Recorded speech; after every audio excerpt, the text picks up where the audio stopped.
I probably. got you. I got you. So let's get into some music. Asia Kyrie. Where you from? My favorite. I'm from Kansas City, Missouri. You know what I'm saying? Okay, Kansas Hmm City, Missouri. So the Missouri side, hmm obviously. Okay, what was that like growing up for you? Oh, ghetto. It was a ghetto. I mean, I'm from the hood. What part of Kansas City you from? Shout your hood out. I mean, I'm from 52nd and Euclid. Okay. There you go. Boom. Yeah, so I just, I mean, you've seen a lot, heard a lot. The house that I grew up in right now is boarded up. It's vacant, so I plan on going back there one day and just like reminiscing. But no, it's boarded up. Like it's just like a lot of projects and I stuff got you. like that. We have a good part of Kansas City, of course, like downtown. Our skyline is great too. But majority of the time when you hear of Kansas City, you're thinking about like the rate of the killing there. Y'all get busy in Kansas City. I've seen it firsthand. Unfortunately, yeah. In downtown too. I mean, it's nice, Yeah, but but it's still like they had to start putting curfews in certain areas hell of the yeah. city, like the more like plazas and stuff. It's curfews for kids, like y'all gotta go or y'all go to jail type stuff because they wouldn't know how to act when that sun went down. Yeah. Like so, yeah. I mean, it was cool. I mean, my life. I don't take none of it back. I wouldn't take none of it back. I learned. I learned a lot. I'm very street smart, so I'm not worried. It's like a lot of stuff. Yeah, I just learned experience. Coming from Kansas City, historically, or I guess in more in this millennial generation, you don't hear a lot of people coming out of Kansas City musically. I mean, you know some of the notable ones. Okay, you got Tech Nine. You know what I'm saying, out of Kansas City, but who else? I mean, I would say Janelle Monae. Okay, that's a She good one. That's a standard one. every now and then she'll say she's from there, but it's really like Tech Nine. I don't want to just off the top of my head and say like I know D Walk. He's blowing right now. Okay. Yeah, like it's some amazing artists there. They just don't have the resources. Like that's why I left. So Well, yeah. so growing up, being that it's not, because I mean, being a big market, like what were some of your inspirations? Who did you draw inspiration from with music? I mean, major or just Major, just in general, who was like your go to when it comes to music?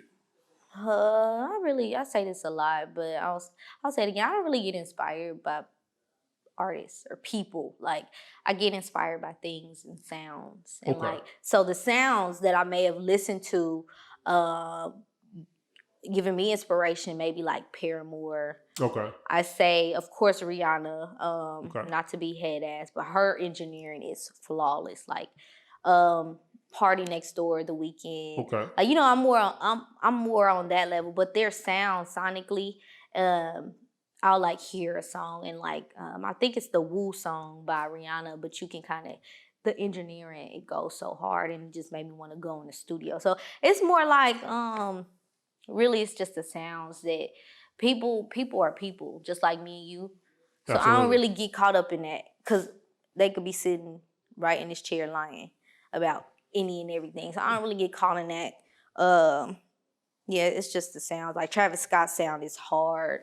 Um, I think more of younger though. I listened to some Lady Gaga. Okay. She was before her time as well. Katy Perry was too. So it's like a lot of the people that you named got like a very androgynistic, Mm-hmm. very eclectic Mm-hmm. type of look and sound, right? Like you Right. can't paint them into a box. At all. At what age did you start really getting to music and realize, like, man, I love music and creating music is what I want to be my passion? Oh, what age? I'd say 18. Okay. 18. I'm 23 So you now. fairly doing Yeah, so. like I didn't want to take it serious. I graduated a fashion major and I went to a performing arts school. Okay. I graduated fashion major. I did creative writing. I did dance for about 3 years, like ballet, jazz, tap, modern. I did broadcasting and news, like just trying to figure out what What lane? choir. I quit. Like I dropped that major as soon as I hated choir. I'm like, Asia, they will always say sing the solo, and I would hate it. I'm like, oh my god. I'm shy. I don't want to do this. Dropped it. Boom, dance. I'm a dance major. Don't like to dance. Don't got rhythm right now. So don't know why I did that. So I went to fashion, and that was like my first love. And I was like, hey, I'm gonna go to school for fashion. I'm gonna draw sketches and stuff like that. And then this was I graduated. I was 18. I moved here. I was like, oh my God, no. So you moved out here when you was 18. Yes. So any family out here? Yes. Okay. My sister. I have a sister here, and her family, she has a whole family. My nieces and nephews, her husband and stuff. Yeah, I just moved out here, and I stayed low key for a minute and worked. And then I was on this podcast called Catch the Wave. Okay. With Black Pat and Okay. Blue. Shout out to Black Pat. Yeah, I was actually interviewing, like, I was in your seat interviewing guys. Oh, that's like dope. I went to South by Southwest for the first time when I moved here and stuff, and I was interviewing. We seen a bunch of people. They actually did an interview with Mo3 at the time, and I don't think I really knew who he was. But then it's like he like kind of blew after that, like everything. So I seen everything happen from your point of view, and I was like, I don't like this. I feel like they should be like I should be in their seat. Yeah, like I should be talking about my music. I got you. And everything. When I realized that, I just went to the studio, and boom, I was like, okay. There you go. So like,